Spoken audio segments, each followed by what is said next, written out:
Hello, everyone. Welcome to the 242nd episode of the Atlas Society Ask. I'm Lawrence Olivo, Senior Project Manager here at the Atlas Society, the leading nonprofit organization introducing young people to the ideas of Ayn Rand in creative ways like animated videos and graphic novels. Today, our CEO, Jennifer Grossman, has the week off, but I am excited to have with me Atlas Society senior scholars Stephen Hicks and Richard Salsman for their topic about the capitalist peace theory. It's going to be discussing the thesis where examining the claim that capitalist societies tend toward peace and authoritarian ones tend away from it. As always, you can ask your questions in the comment section. We'll try to get to as many as we can at the end. But for now, I'll pass things over to Stephen. Thank you both for joining us. Thanks, Lawrence. Thanks for the intro. Now, this topic is a huge sub-debate within the overall capitalism versus its contenders, political and economic theories. And here, the value in question is an assumption that being warlike is a disvalue and being more peaceful is a value. So we're not necessarily talking even about maximizing freedom or maximizing wealth or maximizing innovation. It's a sub-debate focused on this particular set of issues. People on the left don't like the capitalist peace position for obvious reasons. Just a priori, capitalism is bad, but they will have an argument that argues that capitalism is more warlike. One of the reasons why people have conflicts is conflict over resources. Capitalism on their account is all about me, more. That puts people in conflict. So if you just extend that out, it makes sense from their perspective that capitalism is going to be a more warlike kind of system. From their perspective, at least in the good news versions of socialism, for example, socialism is about caring for other people, sharing your stuff. So it's going to be more groovy and more peaceful as an economic system. But the people who are on the pro-capitalist side have some powerful theoretical arguments and a lot of empirical evidence that the argument actually goes the other way. Socialism is a kind of authoritarianism. It tends to be conflictual. Capitalism is based on trade, respecting property rights, giving people freedom, and so forth. So it tends to be more peaceful. Now, one thing I want to just spend a couple of minutes on is a somewhat definitional issue, but there's also a substantive issue buried in that.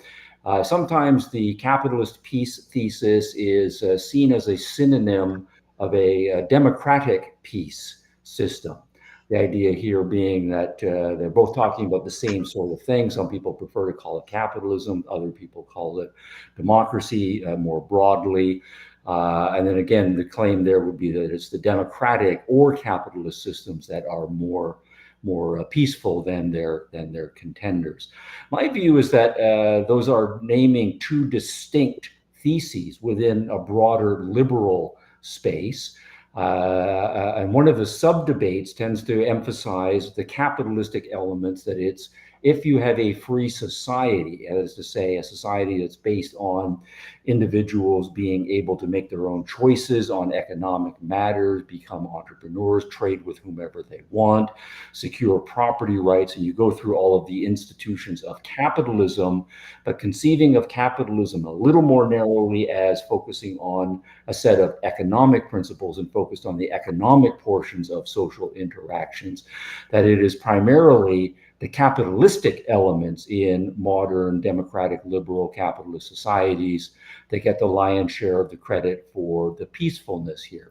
Now, here the idea is that capitalists are by and large committed to the principle of property rights. And so if you're committed to property rights, as capitalism is, you push that in your culture, people will be less taking of other people's stuff, which is one of the major causes of war historically.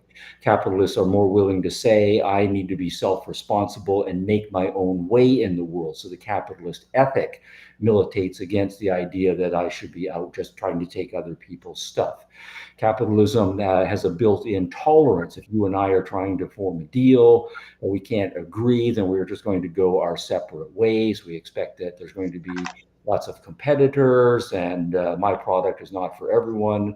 So we have to be tolerant of people's different choices, and there are going to be lots of choices, and people will be trying all sorts of experimenting and so forth. And so that tolerance takes away many of the impetuses toward war and so forth. So the capitalist peace thesis, as I like to think of it more narrowly, focuses on those economic indicators and tries to assess how much they are responsible for making societies more peaceful to the extent that they become more capitalistic.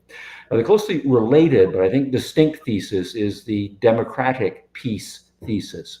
And again, democracy is one of those concepts that can be used narrowly, it can be used broadly. So we can mean democracy just means everybody gets to vote, and we have a mechanism that says it's going to be majority, or some cases super majorities, and whatever they decide, that's what we're going to do socially. But there's a broader conception of democracy, which is just to say that we have a society of people who are free and self-governing. And part of that then is going to be various kinds of voting institutions right along the way.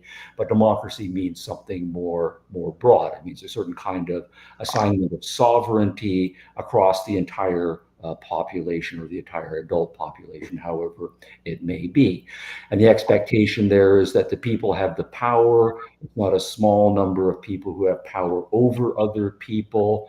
That the people should be free to exercise their power as individuals, however it is that they want. Democratic institutions, so conceived broadly, then tend to diffuse power. Sometimes they will have formal separations of power, but rather than in monarchic systems or aristocratic systems, it's not one or a few people who have all of the power. It's a diffuse system of power, and often power is rotated among various sub-institutions within the democracy.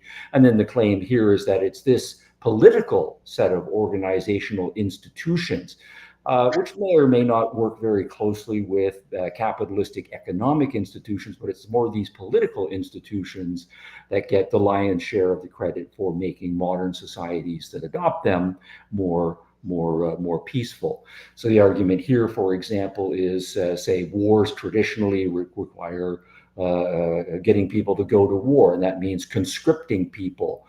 And then the claim can be an empirical claim that democracies, since it requires a vote of the majority of the people, they're less likely to vote themselves into conscription, and so less likely to go to war. Or you will say democracies will, in their robust form, be about 50% men, 50% women. Many of those women are going to be mothers. And so one of those sub-debates is going to be that it's very hard to get mothers to vote to send their sons off to war. So there's going to be a built-in check on democracies going off to war and so on. So I prefer to separate those two as much as possible, recognizing that they are close siblings, and that to then see them as both part of a broader category that I call liberalism, where the capitalism focuses on the more economically focused parts of liberalism, and the democracy, or I think better calling it democratic republicanism, focuses on the more political institutions that those jointly are going to be responsible for the claim that now needs to be argued that such institutions, some sort of broadly liberal, democratic, capitalistic society, is going to be much less warlike than all of the conceivable alternatives to it. Now, on the evidence question, we can argue in terms of principles. We can say things like people who are liberal are in favor of freedom. They're in favor of respecting people's freedom to do whatever they want. So they're going to be more tolerant. They're going to be respectful of property rights. They're going to expect diversity and trying to have people going off and living their own life experiment freely and so forth. So all just from those initial principles, to the extent that those are encouraged in a liberal society, you're taking away many of the traditional incentives or motivations that people had for war. There might, of course, be all of the economic incentives, but we have property rights. Plus, also, people, to the extent that we have a liberal capitalist society, they're going to be doing business internationally. Your customers are in one country, your vendors and suppliers are in another country.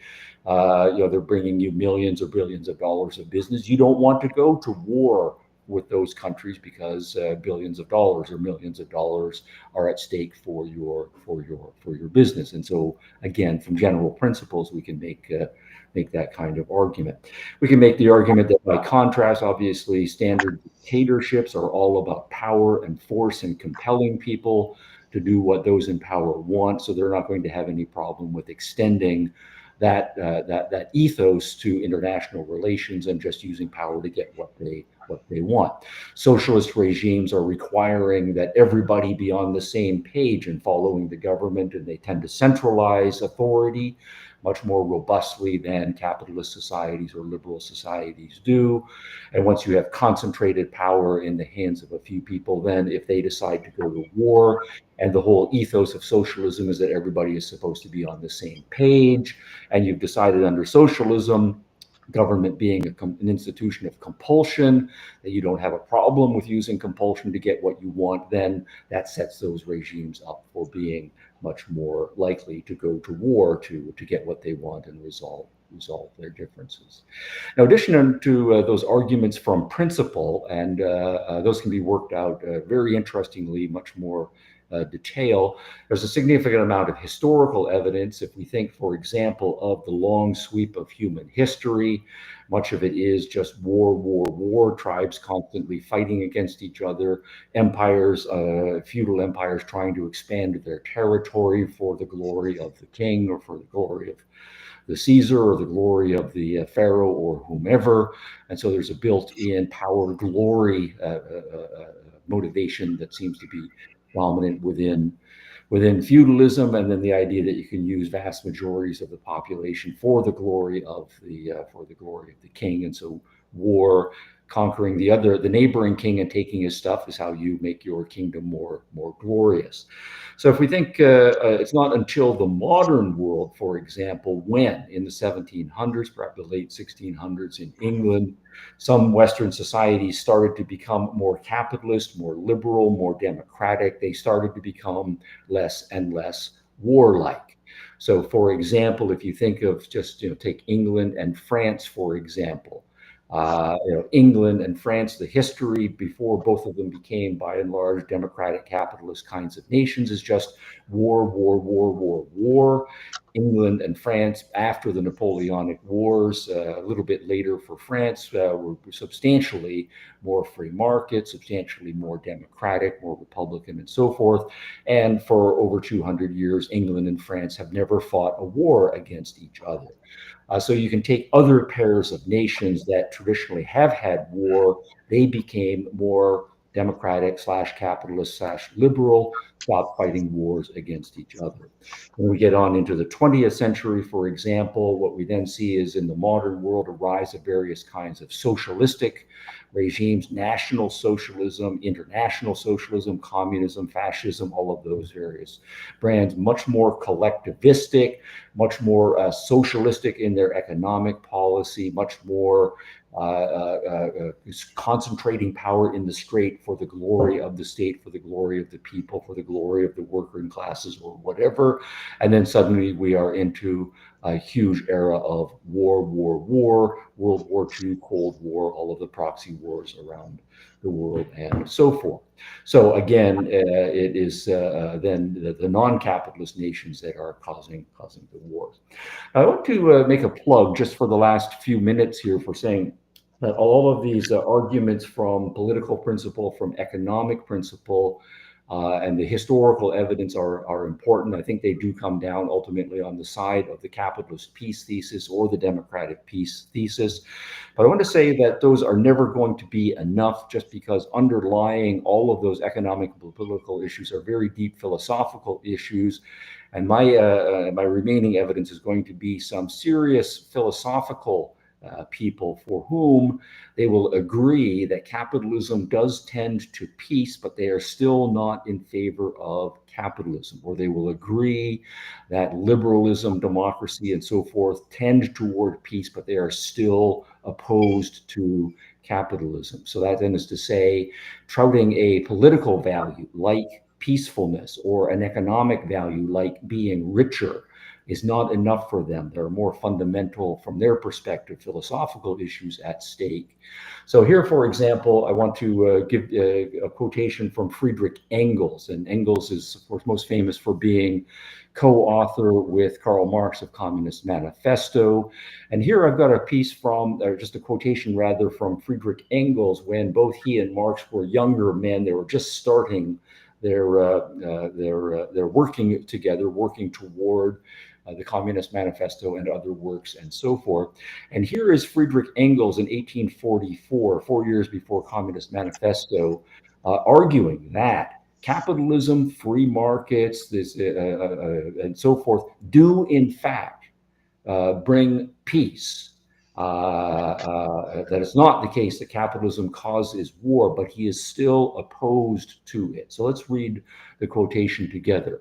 You here being the capitalists, you have brought about the fraternization of the peoples, but the fraternity is the fraternity of thieves. And then just an interjection here about the capitalist peace thesis specifically.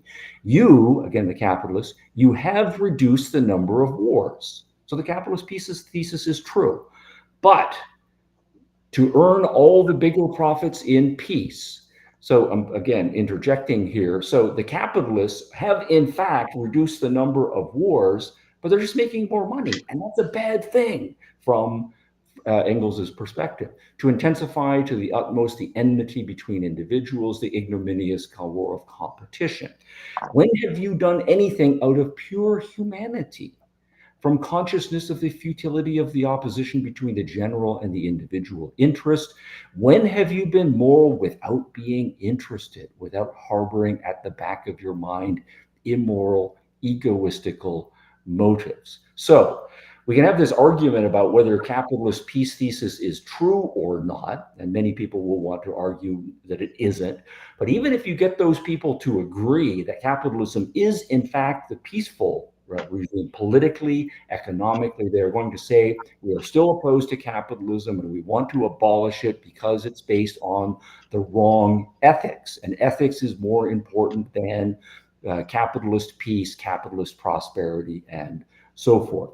Now, when you see this language at the bottom here, moral without being interested and rejecting any sort of immoral, egoistical motives, one might think that Engels is channeling Immanuel Kant.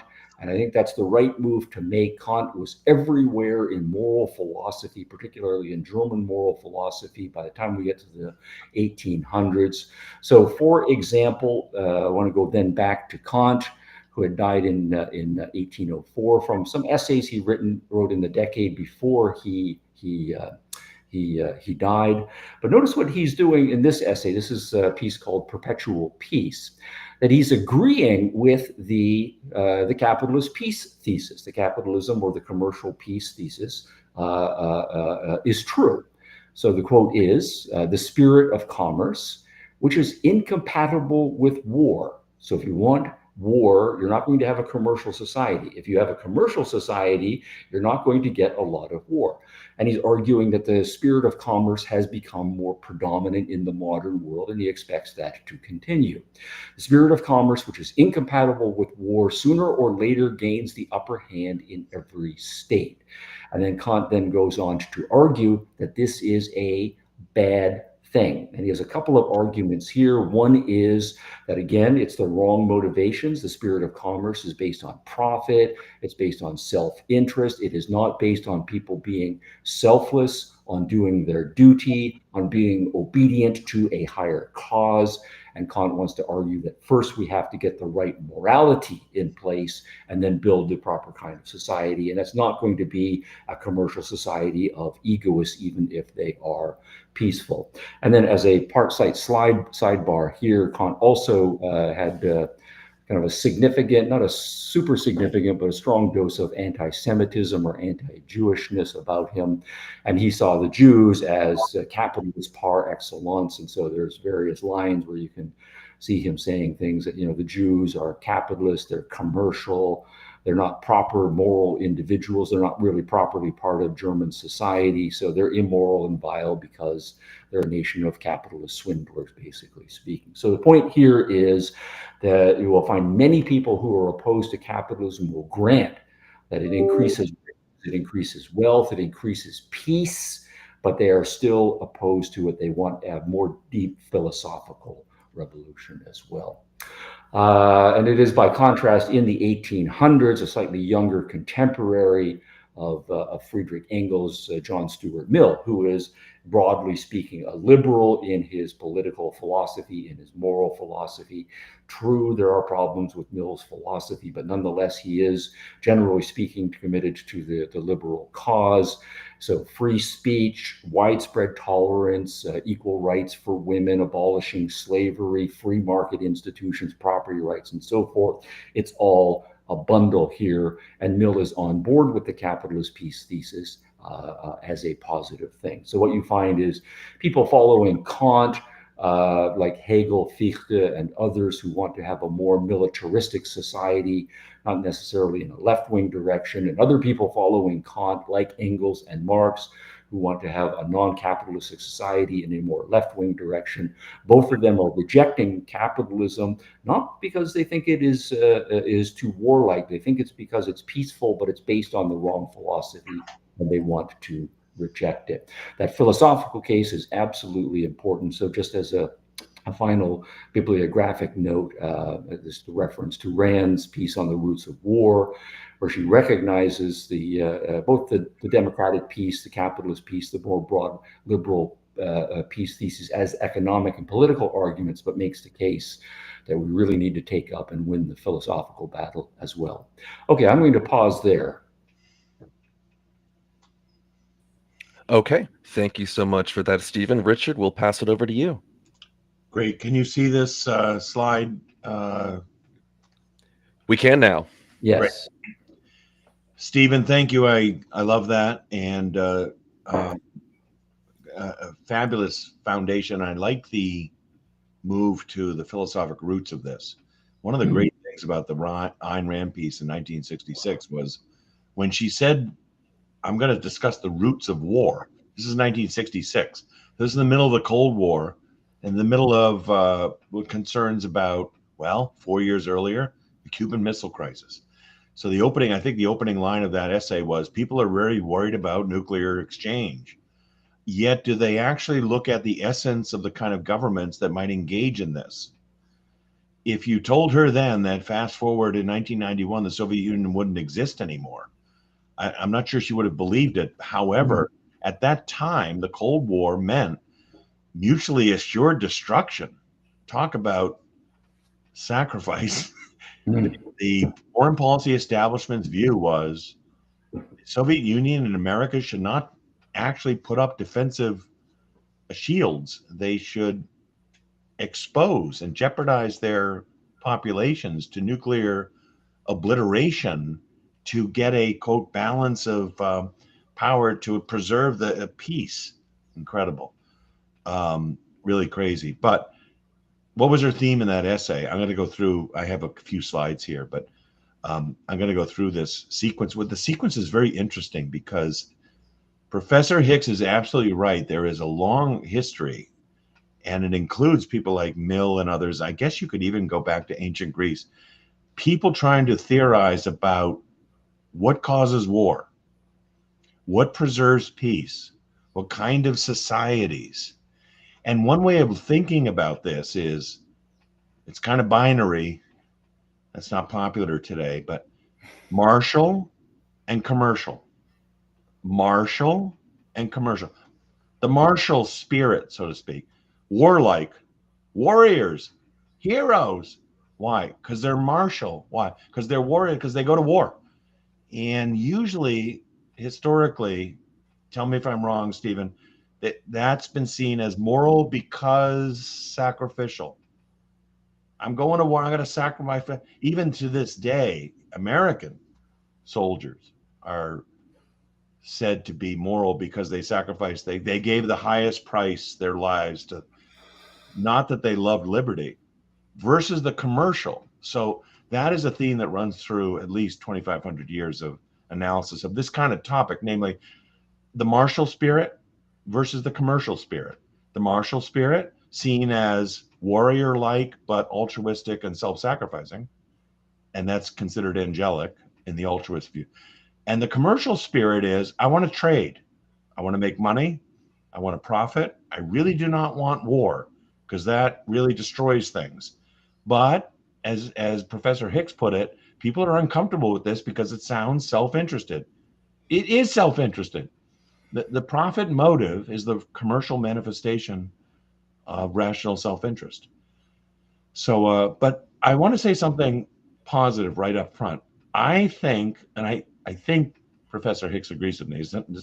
That's not the issue really. This is a very positive development. That if you can see my first slide, that there is such a concept in social science, and it exists. I'm in the political science department of Duke University. There is a concept called the capitalist peace, which is amazing because the Marxist view, as Professor Hicks said, for many, many years, and mostly after Marx died, it was Lenin who did this. Lenin, after Marx's death in 1883, is looking around and saying, I don't see any revolutions that Marx predicted. So I need to backfill here and come up with a different theory. What was his theory? Imperialism. He called it Lenin called it the last stage of capitalism, is having exploited the worker domestically, they need to go abroad and exploit cheap labor and resources abroad in places like Africa and elsewhere. So his excuse for why no revolution in England, why no revolution in America, they hadn't completely sucked the blood out of American labor yet. So they had to go to African labor and elsewhere. I mean, that's why you get in the 60s, 70s, and elsewhere, hatred of multinationals, hatred of free trade, the desire to get rid of all the colonies, which is not a capitalist system. It's a pre-capitalist system. But let me just show, I'm going to go through these slides very quickly. There's a very early formulation. Professor Hicks had some earlier ones. I understand that. Here's one from Montesquieu, who the founding fathers of America absolutely adored. They adored Locke, but they also adored Montesquieu. Montesquieu gave us the idea of separation of powers. But Montesquieu had this great idea of capitalism, he called it commerce, creates peace. Look at this quote from 1748. This is before the Revolution in America. The natural effect of commerce is to bring peace. Two nations that negotiate between themselves become reciprocally dependent if one has an interest in buying and the other in selling, and all unions are based on mutual needs. This is a slide from my Duke lecture. So notice the Q I asked below, the question. Here's the real question. I don't think Montesquieu thought of it this way, but objectivists should. Is it commerce itself that causes peace? Because that's kind of like the capitalist peace theory.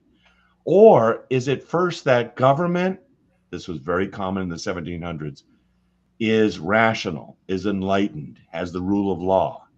That's what ensures peaceful dealings. That's what leads to commerce. That's what leads to prosperity. Because the Marxist view was, if the Marxist view was capitalists are blood-sucking vampires who having exploited domestics now go to exploit foreigners, Montesquieu's view is basically like, no, there's no exploitation at all. But he still didn't get to the point yet where the idea was, no, actually, government is restrained. It protects individual rights. That permits prosperity.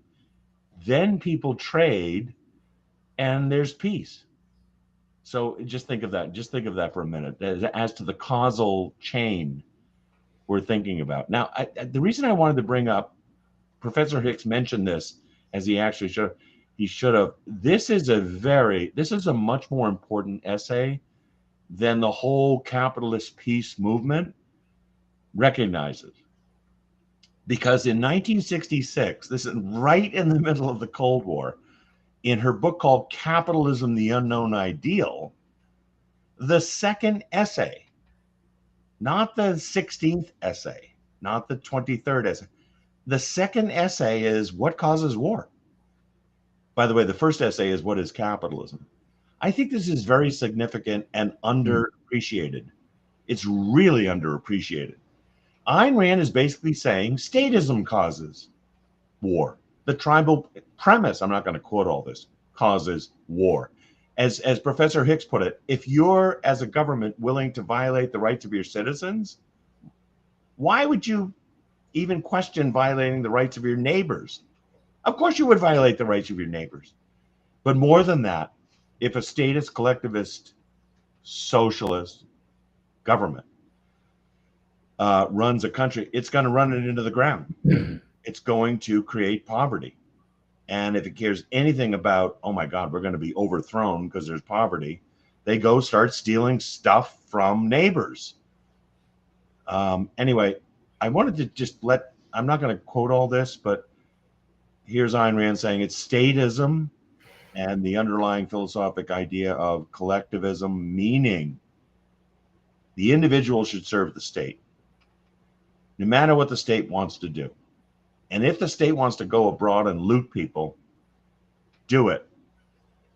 Ayn Rand, I don't know if you know this, but Ayn Rand and her followers, like Martin Anderson and others, were central to getting rid of the draft in America under Nixon in 1973, a year before Nixon resigned. And Nixon, if you remember, ran in 1968 saying, I'm going to end the Vietnam War, which Ayn Rand opposed on the grounds that it was self-sacrificing and there was no American interest. I mean, she hated communism, you know that. So she did not like the idea that North Vietnam was invading South Vietnam and making it socialist. But her view was America first. Just as she said interpersonally you should be egoistic, she said internationally you should be egoistic. You should, if America is a great country and believes in liberty, that should be the primary. Here's the point. Ayn Rand actually influenced the whole capitalist peace research project. I don't know if people know this, but I'm going to the next one. This man, who is a hero to me, I teach political science at Duke, and I show his stuff all the time. Rummel, his name is Rudolph Rummel, in a far distant place called the University of Hawaii. And I noticed in the chat, someone said, what about Rummel? I know Rummel very well, and he's a hero of mine. Rummel was influenced by Ayn Rand. He read Ayn Rand. He read Ayn Rand's essay, and he said, okay, I think she's right, but I need to go collect the evidence. I need to go gather the evidence to see whether it's actually true. But at the time, however, what do I mean by the time? Look down below. It says 1995. He said, no one has collected the evidence of how do you characterize governments as democracies or not democracies, as capitalist or not, as liberal or not. But his conclusion, his preliminary conclusion was, oh my gosh, she's right. Less free countries go to war, especially against free countries. And free countries do not go to war against each other. Now, notice this in the beginning, he says democracies are less warlike. Rummel was still learning at this point. Professor Hicks brought this out beautifully. Is it democracies or is it liberal democracies? And later, Rummel realized, oh my gosh, it's liberal or capitalist. I would put it this way. Democracy is a procedural standard. Demos means people. What role are people playing in politics? Are they voting? Do they have elections? Are there free and fair elections? See the idea? It's not substantive. It's not substantive at all. In other words, capitalism or liberalism, as Professor Hicks put it, is substantive. It says we want to be free. We want to be capitalistic. But democracies don't necessarily vote for that. In Nazi Germany, they voted for the Nazis. So it was a democratic choice, but they voted for National Socialists who later shut down the democratic system. In Venezuela in 1998, that was a democratic regime, a democratic system at least, and they voted for Chavez. And then eventually they shut it. So I think Professor Hicks is absolutely right. And here's Rummel and here's Rand, and they're saying, you know what? It's not really this procedural idea of people voting. It's what are they voting for? And if they're illiberal, they will vote for illiberal regimes. Venezuela in 1998 voted for a liberal regime. So did the Nazis, the Germans in the 1930s. They voted for the Nazis. And George Bush, for example, George W., after 9/11, what was he pushing? He wasn't pushing the idea that people should be pro-capitalist. He said they should be pro-democratic. And so the forward strategy of freedom, which the Bush administration pushed, which had it did have the word freedom in it, but it equivocated on that and basically said freedom to us means hold elections. That's it. And if you end up voting for illiberal, unfree regimes, that's okay because we got nothing else. And that's what happened actually in the mid 2000, late 2000. The what's called the Arab Spring, if you remember, there were a bunch of elections in Egypt and elsewhere. And remember the purple finger? Everyone had the purple finger. I voted. What did they do? They voted for tyrants. They voted for the Muslim Brotherhood. So I hope you see here that the issue here is not the procedural issue of who votes. In Ayn Rand's view, and in our view, the liberal view, it's you don't get to vote to other people's rights to go away. Substantively, liberalism is what should be endorsed. Now, I want to say something about, first of all, I want to show the importance of ideas. Rummel, I've read his diaries and his letter. He was influenced by Ayn Rand. This is very important because Rummel documented in gory detail all the types of government, what they did. And notice the book on the right, Death by Government, a very great title, 1994. After the Soviet Union disbanded, the Soviet Union actually opened up all its files, and Rummel went rummaging through all the files and in chapter and verse documented how much government had killed in the Soviet Union, in Red China, in Nazi Germany, how many people they killed. But he was an early advocate of this idea of let's attribute peace to capitalism. Here's a more new version of this, Eric Gartsky. In 2005, now this is 20 years ago, and he said, is it capitalism or democracy that gives us peace? And he said, guess what he said? It's capitalism.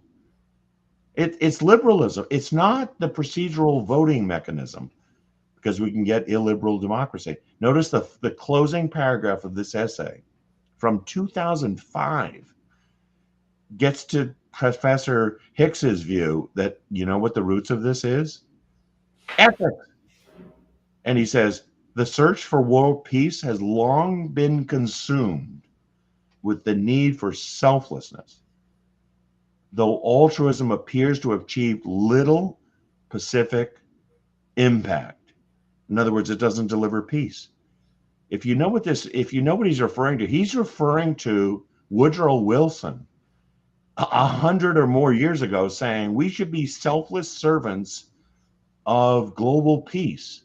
And he said, that's why we should go to World War I and sacrifice a bunch of Americans for no reason whatsoever.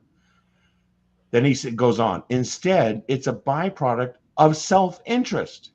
This is amazing because this is Eric Gartsky saying self-interest, egoism is the source of peace. And Ayn Rand argued, of course, that egoism is the source of capitalism.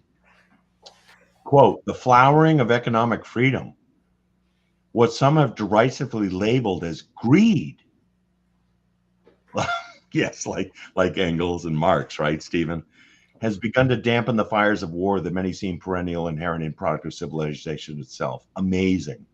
This essay, if you look on the right, is a little bit technical, sorry, but you know, at the bottom, the x-axis is economic freedom.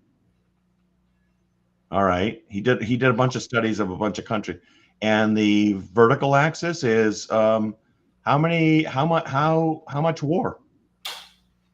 Guess, look at the upward, look at the more you're free, the less you're at war. Wow, that's what that curve means. Then he goes down below and he says, what about democracy? So we can measure democracy. We can measure, you know, elections and fair. No relation. There's no relationship between whether you're a democratic state and whether you go to war or not. That's why the line is horizontal. The line above is upward moving because the less free you are, the more you're going to engage in conflict. It was an amazing discovery. But I think, here's the sequencing. Ayn Rand in the mid-60s said, here's my theory of how this works.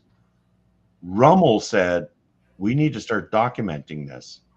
And his original mistake was to say that it's democracies. Then Gartz said, it's not democracies, it's capitalism. It's liberalism. It's freedom, which is what Professor Hicks said. Now look at this book. This is only 2009. It's an amazing book. Here's the summary. This book it's called The Invisible Hand of Peace. Wow. What is it, the invisible hand? It sounds like Adam Smith. This book shows that the domestic institutions associated with capitalism, namely private property and competitive market structures, have promoted peace between states over the past 2 centuries. 2 centuries! Quote, it employs a wide range of historical and statistical evidence. In other words, go by the science, to illustrate both the broad applicability of these claims and their capacity to generate new explanations, blah, blah, blah, blah, blah, blah, blah. Unbelievable. By showing that this capitalist peace has historically been stronger than the peace among democratic states. These findings also suggest that contemporary American foreign policy should be geared toward promoting economic liberalization rather than democracy. Wow, this is written in an age when everyone was thinking, let everyone vote. Just let them vote and they won't go to war with us. That's not, here's McDonald saying that isn't going to do it. It's not enough to vote procedurally because they might vote for illiberalism. No, what we need is liberalism. You want peace?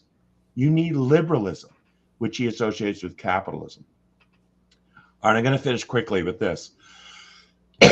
Ayn Rand said in The Roots of War, it was remarkable, she thought, for 100 years, when the world was the most capitalist, namely between the Napoleonic Wars, which ended in 1815, until World War I, which started in 1914. She said it was peaceful and prosperous. There's the numbers, there's the evidence staring you in the face. There it is. If you look at why it went awry after World War I.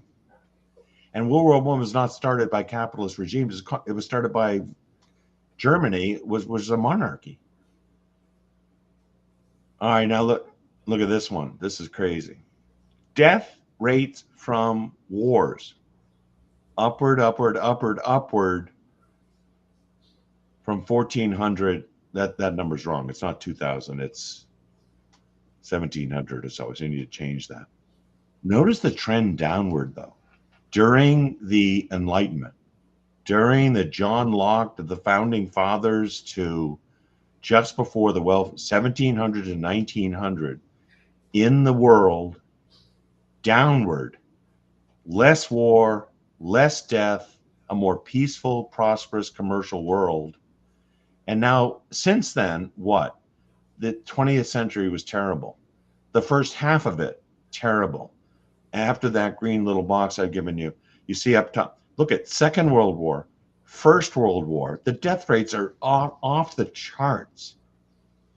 But then they go down. So here's the good news. They do go down after especially after the Soviet Union is disbanded.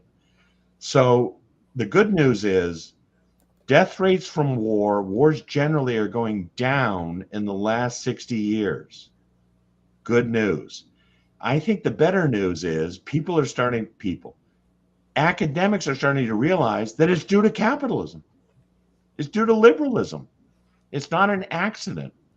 They hate Reagan, they hate Thatcher, I know all that. They deride neoliberalism, but look at this line going plunging downward in the last 25 years. Yes, we have wars.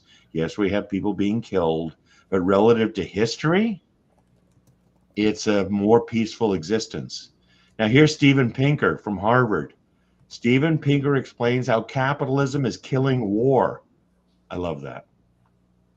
Worldwide battle deaths per 100,000 people since World War II. Whatever you see in the headlines, you can't avoid the evidence that he shows here. We are living in a more peaceful world. Why? We're living in a more capitalist world with all it's not pure capitalism. We know that. The audience listening to us tonight knows they want pure capitalism. What I'm saying is the more capitalism we get, these numbers are amazing. These numbers are worth heralding for our side. And notice, they're plummeting.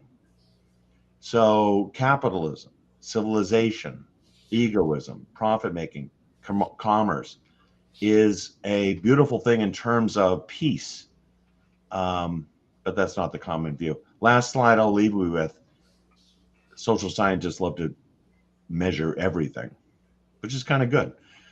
Economic freedom indexes, political freedom indexes. Here's a global peace index, believe it or not. And color coded, you can tell where there's peace and where there's not by country. And guess what? The more developed, commercial, industrial, capitalistic, egoistic, profit-oriented countries are more peaceful, and the other ones aren't. So I'll stop with that, and I've gone on too long, so there you go. Perfect. Thank you, Richard. Now we have about 10 minutes, 9 minutes left, so I didn't know if you want to do some brief back and forth. We do have some questions in the audience in case you wanted to try to tackle a couple of those before we close out. I think we should go to questions. We've been talking a lot already. Perfect. In that case, this is sort of the tee off what you sort of closed with, Richard. This question comes from Lock, Stock, and Barrel. It says, of course, we don't live in a perfect capitalist society. I guess the question is what a mixed economic system tends towards, which would be, I guess, a bit more varied depending on the system. I think he's asking like United States today, given our current system. Yeah, very briefly, I would say if our thesis, which I think it is our thesis, is capitalism peaceful, statism not. We do have a mixed system, and to the extent it advocates, and by the way, trade wars sounds like economic, doesn't sound like shooting wars. Trade wars can lead to shooting wars. We definitely have a mixed system. So what you need to keep your eye on is what part of the mix sounds or feels or looks like statism. And I would say the Trump trade barriers are that way. And so that leans in the direction of war. On the other hand, I have to give him credit for saying, I don't want forever wars. I am for America first. I don't want America sacrificing herself for the benefit of other nations.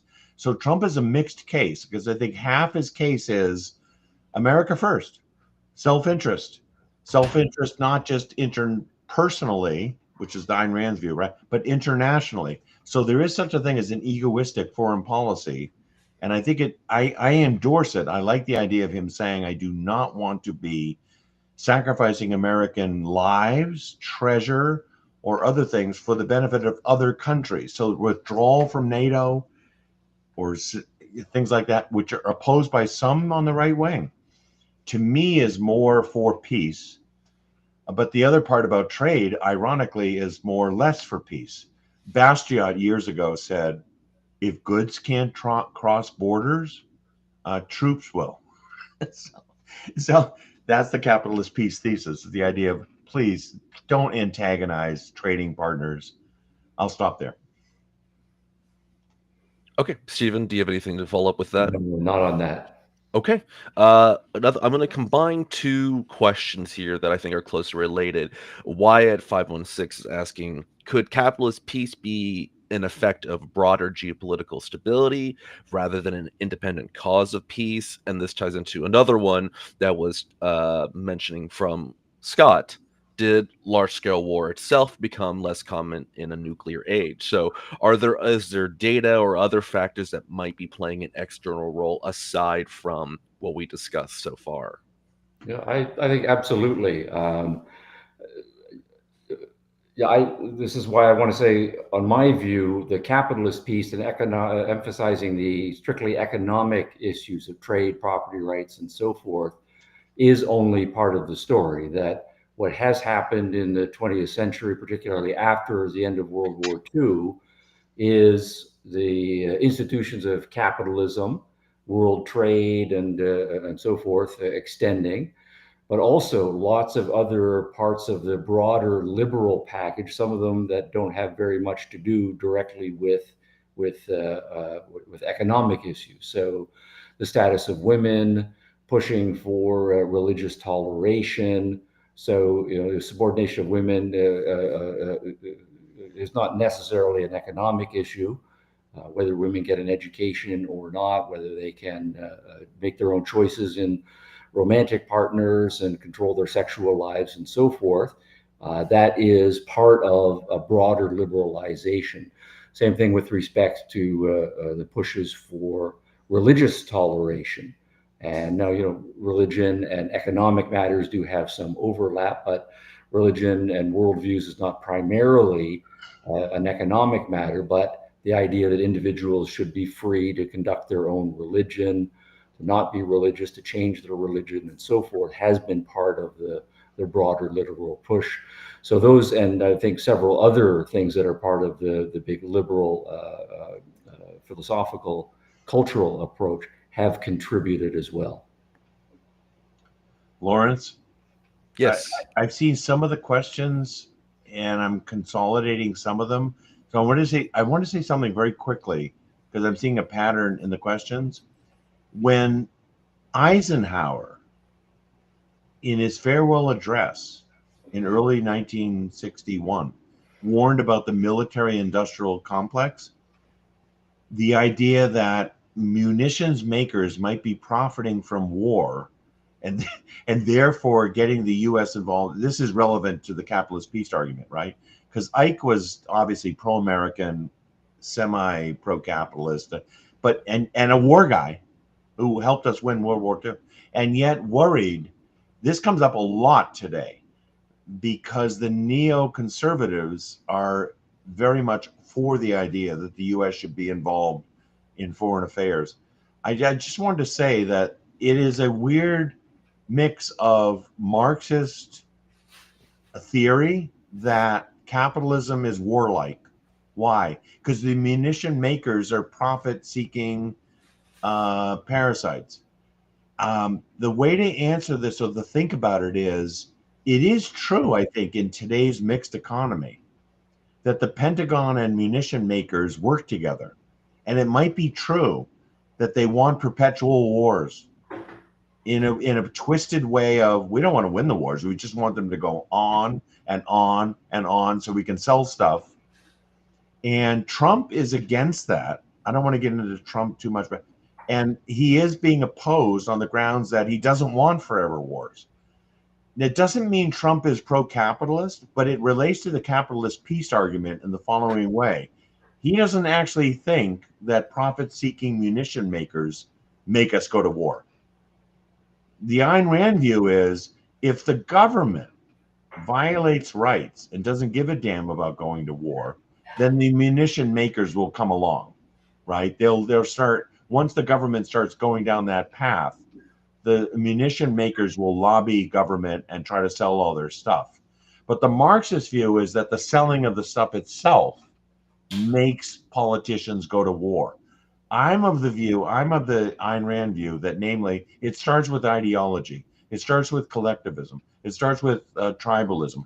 If the government becomes this monster that not only violates the rights of domestics, but wants to go on and violate the rights of others, that's going to invite lobbying and from munition makers and stuff. So it's hard to disentangle today, I know, but I think that's what's going on today. I think people are beginning to question not Eisenhower's analysis, but why is America not America first? Why is America running around the world trying to make America second, third, fourth, fifth to defend others? So I just wanted to throw that in there because I saw 5 questions that sound like that question, sound like that issue at least. Perfect. Well, with that, Stephen, did you have anything final comment? Let me keep us for one extra minute if we can. I think this is a rich, partly theoretical, partly empirical topic that we need to take up. Yeah. So I think it is true to say that if you are in the munitions business, then you want to sell as many munitions as you want. So built into capitalism and its profit motive is, if the government is your major customer, you want to sell as much as possible to your customer. So the empirical part then is going to be to say that the munitions industry is one portion of an overall economy. Right. And so you make that measure, and if it's like 3% of your economy, right, presumably you've got 90% of the other capitalists in your economy who are importing stuff and exporting stuff. Who don't want war. Yes, that's right. I agree. I agree. But that's also going to depend on Yeah. How international, how global, and so it becomes an empirical matter.